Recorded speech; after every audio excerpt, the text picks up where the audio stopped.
There are 8 games I believe you should pay attention to this weekend during college football week 2.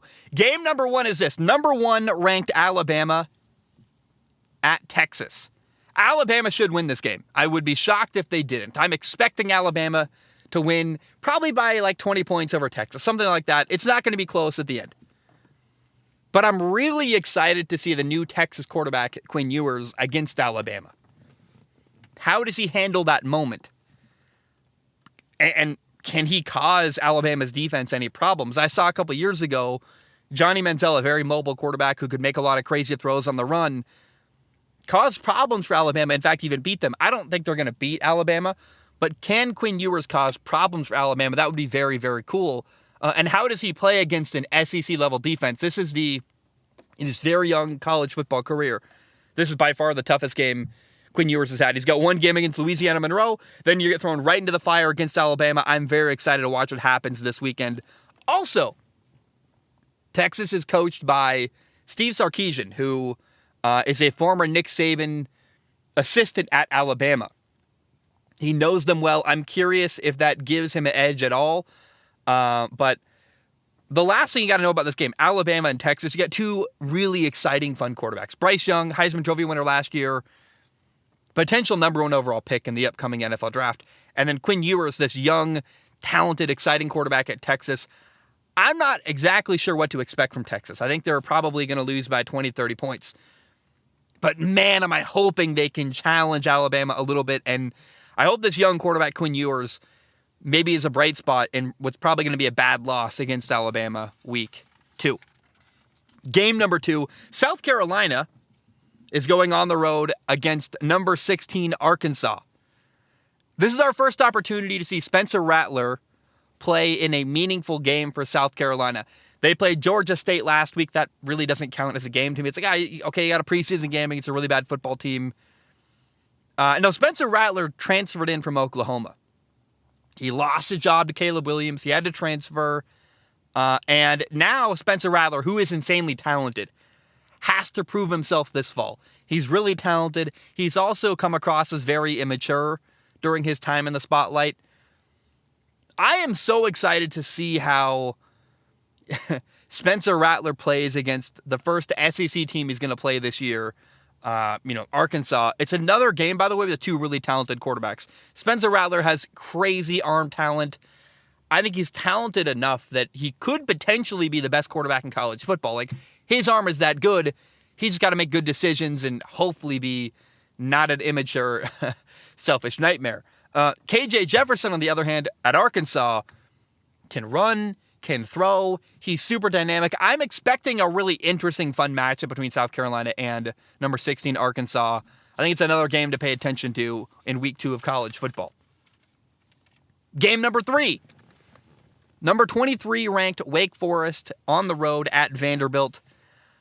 Technically, I guess this is Wake Forest playing an SEC team, but it's like the worst of the SEC programs. It's like playing Stanford or Cal or something. It's like, I get it. They're in the SEC, but like, it's a technicality. They're not playing Florida or Georgia or Alabama or anything like that. But the really big storyline in this football game is the return of Wake Forest starting quarterback Sam Hartman. He missed week 1. Earlier this offseason, it was reported he was out indefinitely with a medical issue. And I'm like, could that be all year? We have no idea how long he might be missing games. Apparently, we found out it was a blood clotting issue.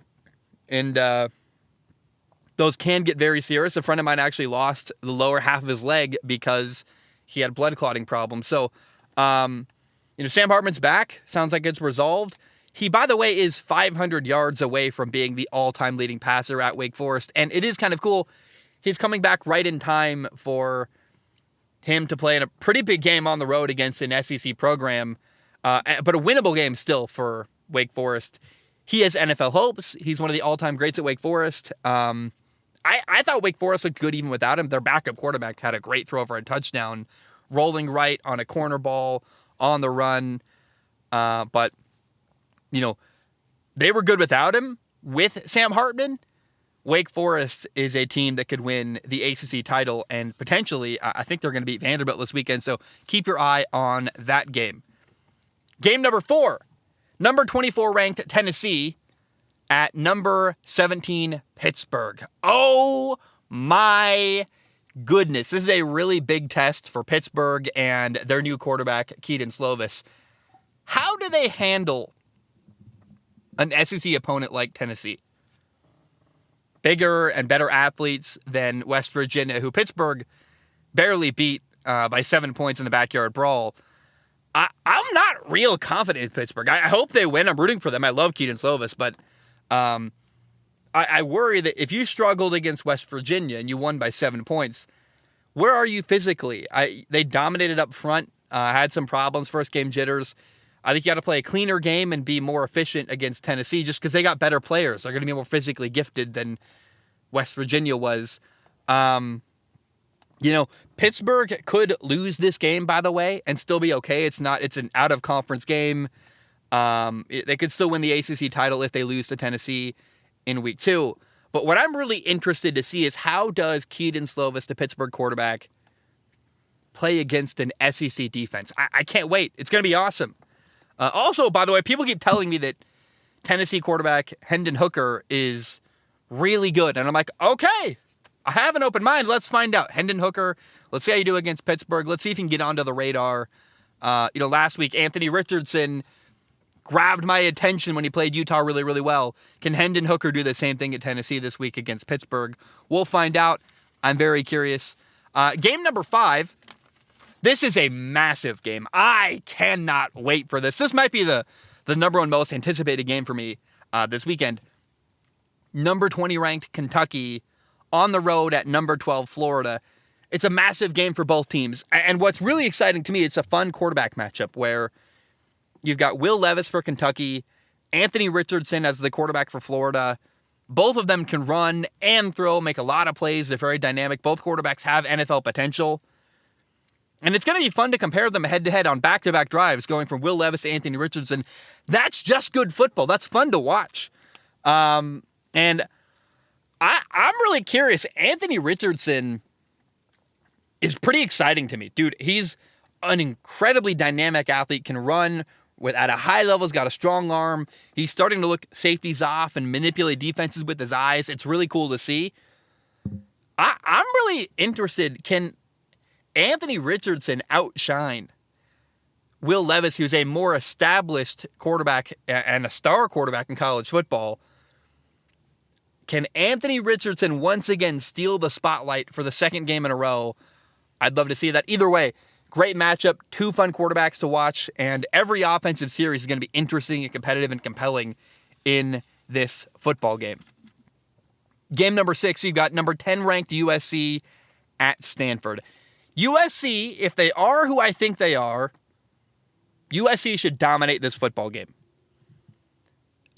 It's the first Pac-12 game of the year for USC.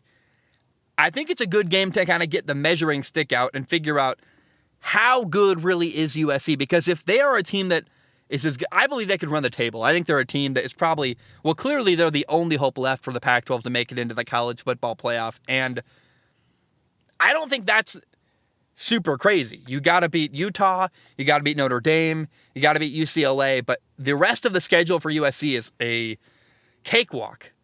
This game should be a cakewalk, and I want to see USC dominate Stanford on Saturday. If they do, that would help confirm that they are the team I believe they are, which is a dominating force that should make the Pac-12 look like just a really easy time. And I don't want to.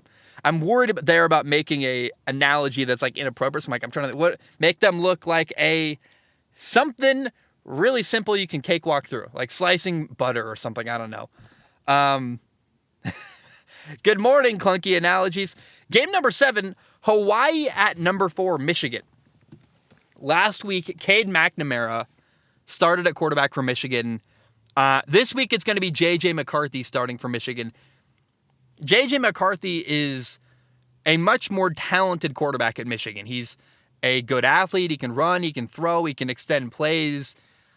That's who I want to watch play quarterback at Michigan. I am rooting for him, J.J. McCarthy, to win the starting job. He's a much more exciting quarterback to watch, and I'm hoping he'll be the quarterback for Michigan. When I watched him play more important games later this fall. I love Hawaii. I'll be watching this game, but I'm watching for J.J. McCarthy, a quarterback who I want to see dominate and win the starting job there, because that's who I want to watch. When I watch them play Ohio State later this year, when I watch them play in big games, I want to be watching J.J. McCarthy, not Cade McNamara handing off the ball and throwing bad throws for like 4 quarters.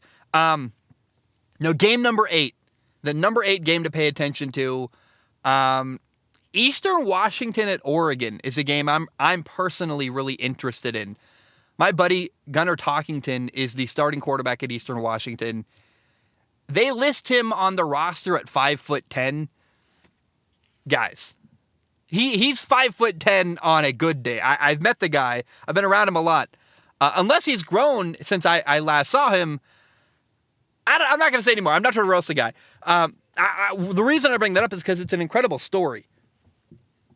Gunnar Talkington chased his dreams. He walked on to Eastern Washington in 2017. He was their scout team quarterback. He was running the scout team. He was a backup, not even on scholarship, as a walk-on. 5 years later in 2022, as a redshirt senior, Gunnar Talkington is the starting quarterback at Eastern Washington, a place where you've had a lot of legendary quarterbacks play. Bo Levi Mitchell, Vernon Adams. It goes on and on and on. There's so many good quarterbacks over the years that have played at Eastern Washington, and it's been quite a journey for him to go from a walk-on to QB1. Plus again, he's a short guy. Like, he's overcome so many obstacles in his career. He's got a great arm. He's fun to watch. He can run around and extend plays. I have no idea what to expect between Eastern and Oregon. I'd love to see my friend do well. I really don't know. But I'm watching to see Gunnar Talkington play against Oregon. Oh yeah, by the way, Bo Nix is also playing. Another exciting, this time a much taller, more physically gifted quarterback. That's the wrong way to put that, but physically imposing quarterback is maybe the right word. Bo Nix. And I want to watch a quarterback duel between Bo Nix and Gunnar Talkington. Why not? That sounds really fun. It should be an interesting game if you like watching quarterback play. So my little under the radar game that maybe you should pay attention to is Eastern Washington at Oregon. And remember, that quarterback at Eastern walked on and in 5 years earned his way to becoming their starting quarterback. That's such a cool story to me. And that kind of stuff fires me up and makes me really, really excited.